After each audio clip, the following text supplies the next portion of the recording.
ಸ್ನೇಹಿತರು ನಮಸ್ಕಾರ. ನಾನು ನಿಮ್ಮ ರಾಕೇಶ್ ಆರುಂಡಿ. ಮಲ್ಲಿಕಾರ್ಜುನ ಮುತ್ಯ ಅವರ ಮತ್ತೊಂದು ವಿಡಿಯೋ ಇದೀಗ ವೈರಲ್ ಆಗ್ತಾ ಇದೆ. ಇದೇ ವಿಡಿಯೋ ಸಂಬಂಧವಾಗಿ ಇದೀಗ ಮುತ್ಯ ವಿರುದ್ಧ ನೆಟ್ಟಿಗರು ಆಕ್ರೋಶವನ್ನು ವ್ಯಕ್ತಪಡಿಸ್ತಾ ಇದ್ದಾರೆ. ಅಸಲಿಗೆ ಮುತ್ಯ ಮಾಡಿಕೊಂಡಂಥ ಎಡವಟ್ಟೇನು ಅನ್ನೋದನ್ನು ನೋಡ್ತಾ ಹೋಗೋಣ. ಮಲ್ಲಿಕಾರ್ಜುನ ಮುತ್ಯ ಅಂದರೆ ಯಾರು ಸ್ವಾಮಿ, ಅವನು ಯಾರು ಅಂತಲೇ ನಮ್ಗೆ ಗೊತ್ತಿಲ್ಲ, ನೀವು ಇಲ್ಲದ ಪ್ರಚಾರವನ್ನು ಆತನಿಗೆ ಕೊಡ್ಲಿಕ್ಕೆ ಹೋಗಬೇಡಿ ಅಂತಾನು ಕೆಲವೊಬ್ಬರು ಮೂಗು ಕೂಡ ಮುರಿಬಹುದು. ಇನ್ನು ಕೆಲವೊಬ್ಬರು ಉತ್ತರ ಕರ್ನಾಟಕದ ಮಂದಿ ಮೌಢ್ಯತೆಯ ಅಂಧಾಕಾರದಲ್ಲಿ ಮುಳುಗಿ ಹೋಗ್ಬಿಟ್ಟಿದ್ದಾರೆ. ಅವ್ರನ್ನ ಕೆಲವೊಬ್ಬರು ಯಾಮಾರಿಸ್ತಿದ್ದಾರೆ. ಯಾರು ಬೇಕಾದರೂ ಅವ್ರನ್ನ ಸುಲಭವಾಗಿ ಯಾಮಾರಿಸ್ಬೋದು ಭಕ್ತಿಯ ಹೆಸರಿನಲ್ಲಿ ಅಂತಾನು ಕೂಡ ಟೀಕೆ ಕೂಡ ಮಾಡ್ಬೋದು. ಆದರೆ ಈ ಮೂಢನಂಬಿಕೆ, ಕಂದಾಚಾರ, ಈ ದೇವಮಾನವರು ಅಂತ ಹೇಳ್ಕೊಂಡು ಜನರನ್ನ ಮೋಸ ಮಾಡ್ತಿರೋ ಕೆಲವು ಸಮಾಜ ಘಾತಕರು ಜನರ ಎಮೋಷನ್ಗಳನ್ನೇ ಬಂಡವಾಳ ಮಾಡ್ಕೊಂಡ್ಬಿಡ್ತಾರೆ. ಈ ಸಾಲಿಗೆ ಈ ಮಲ್ಲಿಕಾರ್ಜುನ ಮುತ್ಯ ಕೂಡ ಸೇರಿರಬಹುದು. ನೋಡಿ, ವಿಡಿಯೋದಲ್ಲಿ ಗಮನಿಸ್ತಾ ಇರ್ಬೋದು ನೀವು, ವೈರಲ್ ಆಗ್ತಾ ಇರ್ತಕ್ಕಂಥ ವಿಡಿಯೋ. ಇದೇ ವಿಡಿಯೋ ಸಂಬಂಧವಾಗಿ ಇದೀಗ ಆತನ ವಿರುದ್ಧವಾಗಿಯೇ ಪೋಕ್ಸೋ ಕೇಸ್ ಹಾಕಿ ಅನ್ನೋ ಚರ್ಚೆಗಳು ಕೂಡ ಆಗ್ತಾ ಇರೋದು. ನೋಡಿ, ಮುತ್ಯ ಹೆಣ್ಣು ಮಗಳ ಕುತ್ತಿಗೆಯನ್ನು ಹಿಡಿದು ಎತ್ತಿ ಮಂಚದ ಮೇಲೆ ಬಡಿಯೋ ಸಲುವಾಗಿ, ಆತಳೊಂದಿಗೆ ಕೂತ್ಕೊಳ್ಳೋ ಸಲುವಾಗಿ, ಮತ್ತು ಕಾಲ ಮೇಲೆ ಕೂರಿಸ್ಕೊಂಡು ಆಕೆಯನ್ನು ಮುದ್ದಾಡೋ ಸಲುವಾಗಿ ಈಗ ವಿವಾದ ಕೇಳಿಬರ್ತಾ ಇರೋದು. ಆ ಹುಡುಗಿಯ ಮೇಲೆ ಆಕೆಯನ್ನು ತಬ್ಬಿ ಮುದ್ದಾಡುವ ದೃಶ್ಯಗಳನ್ನು ನೀವೇನು ಗಮನಿಸ್ತಾ ಇದ್ದೀರಿ, ಅಲ್ಲಿ ತಂಗಿಯ ಭಾವನೆ ಕೂಡ ಇರಬಹುದು ಅನ್ನೋದು ಕೆಲವೊಬ್ಬರ ವಾದ. ಅದೇನೇ ಇರಲಿ, ಆ ಪುಟಾಣಿ ಯಾರ ಮನೆ ಮಗಳೋ ಏನೋ ಗೊತ್ತಿಲ್ಲ. ಹಾಗೂ ಮುತ್ಯ ಯಾವುದೇ ನಿಷ್ಕಲ್ಮಶ ಇಲ್ಲದಂತೆ ಒಬ್ಬ ದೇವಾನುಸಂಭೂತ ಅನ್ನೋದನ್ನು ಆತನ ವರ್ತನೆ ನೋಡಿಯೇ ಕೆಲವೊಬ್ಬರು ತೀರ್ಮಾನಕ್ಕೆ ಬರಲಿಕ್ಕೆ ಸಾಧ್ಯವೇ ಇಲ್ಲ. ಯಾಕೆಂದರೆ ಆ ರೀತಿಯಾಗಿ ಆತನ ಉಚ್ಚಾಟವು ಕೂಡ ನೀವು ಗಮನಿಸಿದ್ದೀರಿ. ಆತ ಏನು ಯಾವ ಗ್ರಂಥ ಪುರಾಣಗಳ ಪಾಂಡಿತ್ಯವನ್ನು ಕೂಡ ಪಡೆದವನಲ್ಲ. ಹೆಚ್ಚು ಓದಿಲ್ಲ. ಆಚಾರ ವಿಚಾರ ಸಾಹಿತ್ಯಗಳ ಜ್ಞಾನ ಭಂಡಾರದ ಅರಿವು ಕೂಡ ಆತನಿಗಿಲ್ಲ. ಓದಲ್ಲಿ ಬಂದಲ್ಲಿ ಆ ಶಿಸ್ತು ಕೂಡ ಆಗ ಕಂಡು ಬರೋದಿಲ್ಲ. ಕೇವಲ ವಂಶ ಪಾರಂಪರ್ಯವಾಗಿ ಬಂದಿರೋದದು. ಮುತ್ಯಗಳ ಅಧಿಕಾರವನ್ನು ಉತ್ತರದಾಯಿತ್ವದಂತೆ ಅವ್ರು ನಡೆಸ್ಕೊಂಡು ಬರ್ತಾ ಇದ್ದಾರೆ. ಈ ಹಿಂದೆ ಅವರ ತಂದೆ ಇದ್ದರು, ಈಗ ಅವರ ಮಕ್ಕಳು ಕೂಡ ಇದ್ದಾರೆ. ಈತನನ್ನು ಹೊರತುಪಡಿಸಿ ಇನ್ನೊಬ್ಬ ಕೂಡ ಇದ್ದಾನೆ. ಅವನು ಕೂಡ ಇದೇ ರೀತಿಯಾಗಿ ದೇವಾನುಸಂಭೂತ ಅಂತಲೂ ಕೂಡ ಅಲ್ಲಿನ ಜನರು ಕೂಡ ಬರ್ತಾ ಇದ್ದಾರೆ. ನೋಡಿ, ಉತ್ತರದಾಯಿತ್ವ ಅದು ಉತ್ತರಾಧಿಕಾರದಂತೆ ಈತನೂ ಕೂಡ ಒಬ್ಬ ಸಾಮಾನ್ಯ ಯುವಕನಾಗಿದ್ದವನು ಇವತ್ತು ದೇವಾನುಸಂಭೂತನಂತೆ ಅಲ್ಲಿನ ಜನ ನೋಡ್ತಾ ಇದ್ದಾರೆ. ಅದಕ್ಕೊಂದು ಶಹಾಪುರದಲ್ಲೊಂದು ಮಠ, ನಿರಂತರವಾಗಿ ಅನ್ನದಾಸೋಹ, ಊಟ ಇದ್ದೇ ಇರುತ್ತೆ. ಮುಂಜಾನೆ, ಮಧ್ಯಾಹ್ನ ಮತ್ತು ಸಂಜೆ ನಿರಂತರವಾಗಿ ಊಟ ಕೂಡ ಇರುತ್ತೆ. ಬಂದವರಿಗೆ ಉಚಿತವಾಗಿ ಸಂಜೆ ಮಲಗಲಿಕ್ಕೆ, ಏನಾದರೂ ಅವರು ಮಠದಲ್ಲೇ ಉಳಿಯೋದಾದರೆ ಅಲ್ಲೇ ಮಲಗಲಿಕ್ಕೆ ಚಾಪೆ, ಹಾಸಿಗೆ, ದಿಂಬುಗಳನ್ನು ಕೂಡ ಕೊಟ್ಟು, ಮುತ್ಯ ಬಂದ ನಂತರ ಎಲ್ಲಾದರೂ ಹೊರಗೆ ಹೋಗಿದ್ದರೆ ಆತ ಬಂದ ನಂತರ ಆತನ ಆಶೀರ್ವಾದ ಪಡೆದು ಮತ್ತು ಅವರವರು ತಮ್ಮ ತಮ್ಮ ಹಳ್ಳಿಗಳಿಗೆ ವಾಪಸ್ಸಾಗುವಂಥ ಒಂದು ಭಕ್ತಿ. ಒಟ್ಟಾರೆಯಾಗಿ ಹೆಚ್ಚು ಜನರು ಅಂಧಭಕ್ತರೇ ಹೆಚ್ಚಾಗಿದ್ದಾರೆ, ಅಂಥವರೇ ಮುತ್ಯ ಆಶ್ರಮಕ್ಕೆ ಬರ್ತಾರೆ ಅನ್ನೋ ಆರೋಪಗಳು ಕೂಡ ಇದೆ. ಆರೋಪ ಅನ್ನೋಕ್ಕೆ ಬರೋದಿಲ್ಲ, ಒಂದು ಆ ಥರದ ಹೆಚ್ಚಿನ ಜನರು ಕೂಡ ಇದ್ದಾರೆ ಅನ್ನೋ ರೀತಿಯಾಗಿ. ನೋಡಿ, ಈ ವಿಡಿಯೋದಲ್ಲಿ ಮುತ್ಯ ಉದ್ದೇಶ ಎಲ್ಲೋ ಪ್ರೀತಿಯ ತಂಗಿಯೊಂದಿಗೆ ತರಲೆ ತಮಾಷೆ ಮುದ್ದು ಮಾಡ್ತಿರೋ ಥರ ಕಾಣ್ತಾ ಇಲ್ಲ ಅನ್ನೋದೇ ನೆಟ್ಟಿಗರ ಈಗ ವಿರೋಧ. ಆತನ ವಿರುದ್ಧ ಕೇಸ್ ಹಾಕಿ ಕಾನೂನು ಕ್ರಮವನ್ನು ತೆಗೆದುಕೊಳ್ಳಿ ಅಂತ ಕೆಲವೊಬ್ಬರು ಆಕ್ರೋಶವನ್ನು ಕೂಡ ಹೊರ ಹಾಕ್ತಾ ಇದ್ದಾರೆ.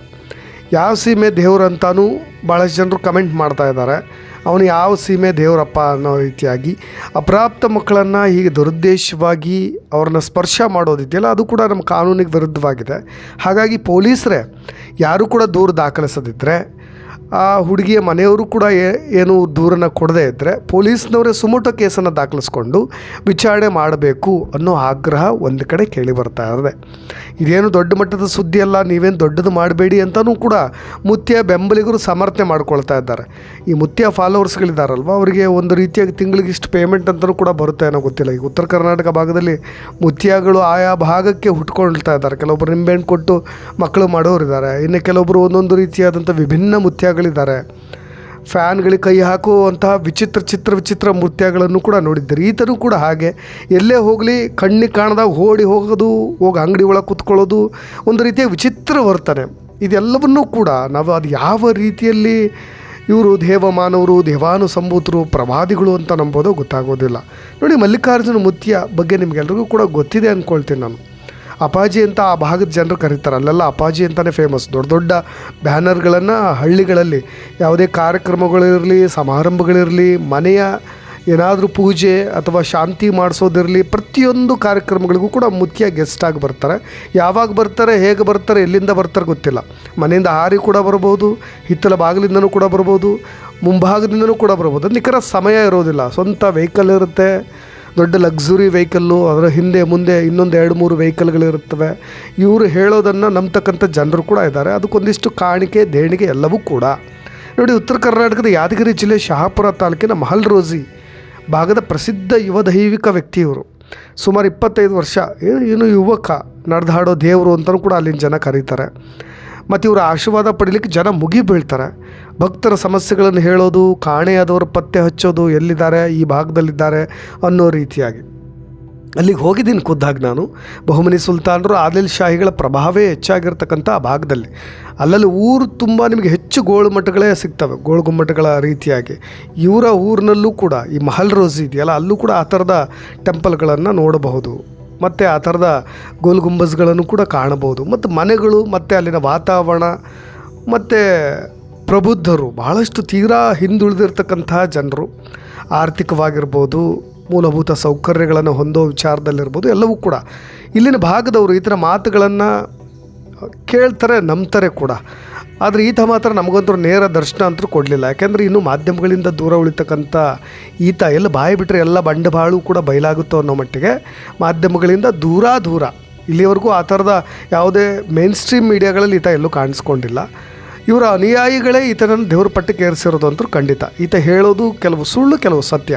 ನೀವೇನಾದರೂ ಅಲ್ಲಿಗೆ ಹೋದರೆ, ನೀವು ಬಂದ ತಕ್ಷಣ ನೀವು ಯಾರು, ನಿಮ್ಮ ಹೆಸರೇನು, ಯಾಕೆ ಬಂದಿದ್ದೀರಿ, ಏನಕ್ಕಾಗಿ ಬಂದಿರಿ, ನಿಮ್ಮ ವೆಹಿಕಲ್ ನಂಬರ್ ಏನು, ಮತ್ತು ಇಲ್ಲಿಂದ ಎಲ್ಲಿಗೆ ಹೋಗ್ತೀರಿ, ಎಲ್ಲವನ್ನೂ ಕೂಡ ಈತ ಮುಂಚೆನೇ ಹೇಳ್ತಾನಂತೆ. ಅದನ್ನು ಜನರು ನಂಬಿದ್ದಾರೆ.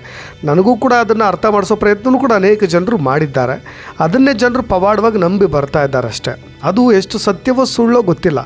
ನಾವೇ ನೇರವಾಗಿ ಪರೀಕ್ಷೆ ಮಾಡಿ ನೋಡಬೇಕಾಗತ್ತೆ. ಈತ ಒಂದು ಅಡ್ಡೇಟ್ ಮೇಲೆ ಗುಡ್ಡೇಟು ಅನ್ನೋ ರೀತಿಯಾಗಿ ಭವಿಷ್ಯವಾಣಿಗಳನ್ನು ಹೇಳ್ತಾ ಹೋಗ್ತಾನೆ. ಯಾಕೆಂದರೆ ಕೆಲವೊಂದು ಸತ್ಯವಾಗುತ್ತೆ, ಕೆಲವೊಂದು ಸುಳ್ಳೇ ಆಗುತ್ತೆ, ಗೊತ್ತಿಲ್ಲ. ಒಂದು ಹೇಳೋದೊಂದು ಆವರೇಜ್ ಮಟ್ಟಿಗೆ ಹೇಳೋದು, ಅಥವಾ ಅದು ಆಗದೇ ಇದ್ದಾಗ ಅದು ದೇವರಲ್ಲಿ ಇಲ್ಲ, ನಿಮ್ಮ ಕೆಲಸಗಳಾಗಲಿಲ್ಲ, ಎಲ್ಲವೂ ನಾನು ಹೇಳ್ದ ಹಾಗೆ ಆಗಬೇಕು ಅಂತ ಇಲ್ಲ ಅಂತ. ನಿಖರವಾದಂಥ ಭವಿಷ್ಯ, ಕೆಲವೊಬ್ರಿಗೆ ಸಮಾಧಾನ ಆಗುತ್ತೆ, ನಾನು ಹೇಳಿದ ಮೇಲೆ ಅವ್ರಿಗೊಂದು ನಂಬಿಕೆ ಬರುತ್ತೆ ಅನ್ನೋ ರೀತಿಯಾಗಿ ಈ ಥರ ಜಾರಿಕೊಳ್ಳುವಂಥ ನಿಪುಣತನ ಮತ್ತು ಚಾಣಾಕ್ಷತನವೂ ಇಲ್ಲಿನ ಮುತ್ಯಗಳಿಗಿದೆ. ಅದನ್ನು ನಾವು ಕೇವಲ ಈ ಮಲ್ಲಿಕಾರ್ಜುನ್ ಮುತ್ಯ ಅಂತಲೇ ಅಲ್ವಾ, ರಶೀದ್ ಮುತ್ಯ ಅವ್ರ ವಿಚಾರಕ್ಕೆ ಬಂದಾಗಲೂ ಕೂಡ ಆ ಥರದ ಅನುಭವಗಳು ಕೂಡ ಭಾಳಷ್ಟು ಜನರಿಗೆ ಆಗಿದೆ. ಅಲ್ಲಿನ ಜನರು ಮಾತ್ರ ನಂಬ್ತಾರೆ ನಿರಂತರವಾಗಿ. ಅವರು ಜನರನ್ನು ನಂಬಿಸ್ಲಿಕ್ಕೆ ಏನೇನು ಬೇಕೋ ತಂತ್ರ ಪ್ರತಿತಂತ್ರ ಎಲ್ಲವನ್ನು ಕೂಡ ಮಾಡ್ತಾ ಬರ್ತಿದ್ದಾರೆ. ಅಮಾಯಕರು, ಮುಗ್ಧರು, ಹಾಗಾಗಿ ಅವ್ರನ್ನ ನಂಬಿಸ್ತಾ ಬರ್ತಾ ಇದ್ದಾರೆ. ಇನ್ನು ಕೆಲವೊಂದು ಸುಳ್ಳಾಗುತ್ತೆ, ಕೆಲವೊಂದು ಸತ್ಯವಾಗುತ್ತೆ. ಅದನ್ನು ಜನ ಇಲ್ಲಿವರೆಗೂ ಕೂಡ ಇದೇ ಸತ್ಯ ಅಂತ ಒಂದು ಆವ್ರೇಜ್ ಕಿವಿಯಿಂದ ಕಿವಿಗೆ ಹೋಗುತ್ತಲ್ಲ, ಯಾವುದಾದ್ರೂ ಒಂದು ವಿಷಯಗಳು ಸತ್ಯವಾಗಿಬಿಟ್ರೆ ಅವರೇ ಒಂದು 10 ಜನಕ್ಕೆ ತಲುಪಿಸೋ ಕೆಲಸಗಳನ್ನು ಮಾಡಿದಾಗ ಡಬಲ್ ಆಗುತ್ತೆ, ಡ್ಯೂಯಲ್ ಆಗುತ್ತೆ. ಆಗದೇ ಇದ್ದವರು ಎಲ್ಲೋ ಒಂದು ರೀತಿಯ ಕೆಟ್ಟ ರೀತಿಯ ಪ್ರಚಾರವನ್ನು ಕೂಡ ಕೊಡಲಿಕ್ಕೆ ಹೋಗೋದಿಲ್ಲ. ಯಾಕೆಂದರೆ ಭಯ ಇದ್ದರೂ ಇರಬಹುದು ಅನ್ನೋ ಅನುಮಾನಗಳು ಕೂಡ ಇರುತ್ತಲ್ಲ. ಅದೇನೇ ಇರಲಿ, ಮೇನ್ ವಿಷಯಕ್ಕೆ ಬಂದುಬಿಡ್ತೇನೆ ನೋಡಿ. ಈ ಹುಡುಗಿಯ ವಿಚಾರದಲ್ಲಿ ಪೊಲೀಸ್ನವರು, ಅಲ್ಲಿನ ಭಾಗದ ಪೊಲೀಸ್ನವರು ಕೂಡ ಹೆದರ್ತಾರಂತೆ ಇವರಿಗೆ. ಅವರು ಭಾಳ ಒಂದು ರೀತಿಯಾದಂಥ ದಾಸರ ರೀತಿಯಾಗಿ ಆಗಿಬಿಟ್ಟಿದ್ದಾರೆ. ಮುತ್ಯಗಳು ಅವ್ರನ್ನ ಎದುರಾಕೊಂಡ್ರೆ ಹೇಗೆ ಅಂತ. ಹಾಗಾಗಿ ಅಲ್ಲಿರೋ ಒಂದು ವ್ಯವಸ್ಥೆ, ಅಲ್ಲಿನೋ ಸಿಸ್ಟಮ್ಗೆ ಎಲ್ಲರೂ ಕೂಡ ಹೊಂದಿಕೊಂಡಿರೋದ್ರಿಂದ ಇದು ಕಷ್ಟ. ಬಟ್ ಆದರೆ ಪೊಲೀಸ್ ಡಿಪಾರ್ಟ್ಮೆಂಟ್ನವರು ಆ ರೀತಿಯಾಗಿ ಏನಾದರೂ ಭಾವಿಸಿದ್ರೆ, ಆ ಥರದ ಈ ದೃಶ್ಯಗಳೇನಾದರೂ ಇದರಲ್ಲಿ ಇದ್ದರೆ ಖಂಡಿತವಾಗಿ ಅವರು ಮುಂದಿನ ಕ್ರಮಗಳನ್ನು ತೆಗೆದುಕೊಳ್ಳಿಕ್ಕೆ ಮುಂದಾಗಬಹುದು ಅನ್ನೋದಷ್ಟೇ ನನ್ನ ವಾದ ಅಂತ ಹೇಳ್ತಾ, ಇನ್ನಷ್ಟು ಅಪ್ಡೇಟ್ಸ್ಗಳೊಂದಿಗೆ ಮತ್ತೆ ಬರ್ತೀನಿ. ನಾನು ರಾಕೇಶ್ ಶಾರುಂಡಿ. ಧನ್ಯವಾದ.